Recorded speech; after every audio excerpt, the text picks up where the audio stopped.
बाबासाहेबांनी पुस्तकांसाठी बांधलं घर. कोणत्या प्रकारचे आणि किती आहेत पुस्तकं? डॉक्टर बाबासाहेब आंबेडकर यांच्या विद्वत्तेची चर्चा ही देशातच नव्हे तर परदेशात आजही होत असते. ग्रंथप्रेमी बाबासाहेब हे ग्रंथप्रेमी व्यक्ती होते. त्यांनी स्वतः अनेक पुस्तकं लिहिली. त्यांच्या पश्चात त्यांच्या गाजलेल्या भाषणांची आणि लेखांची अनेक पुस्तकं प्रकाशित झाली. पुस्तकांसाठी बांधलं घर. त्यांचं पुस्तकांवरील प्रेमाचा सर्वात मोठा दाखला म्हणजे लोक स्वतःसाठी घर बांधतात, पण बाबासाहेबांनी पुस्तकांसाठी घर बांधलं होतं. लाखो पुस्तकं. त्यांच्या या पुस्तकघरात आजही लाखांवरचेच पुस्तकं आहेत, पण त्यांनी जेव्हा हे घर बांधलं तेव्हा त्यात विविध विषयांवरची शेकडो पुस्तके होती.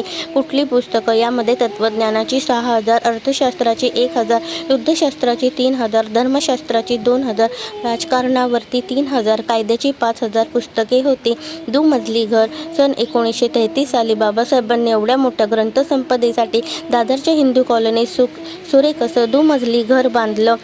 राजगृह. या पुस्तकांच्या घराचं नावही त्यांनी एका विद्वानाच्या घराच्या नावावरून ठेवलं. हा विद्वान तत्त्वज्ञ म्हणजे गौतम बुद्ध आणि त्यांच्या राजेशाही घराचं नाव राजगृह होतं. प्रज्ञासूर्य. आपल्या या पुस्तकांच्या घरात बाबासाहेब तासनतास ग्रंथ वाचत बसायचे, त्यामुळेच बाबासाहेबांना प्रज्ञासूर्य असंही संबोधलं जातं. पुस्तकांसाठी खास घर बांधणारी ही जगातील एकमेव व्यक्ती आहे.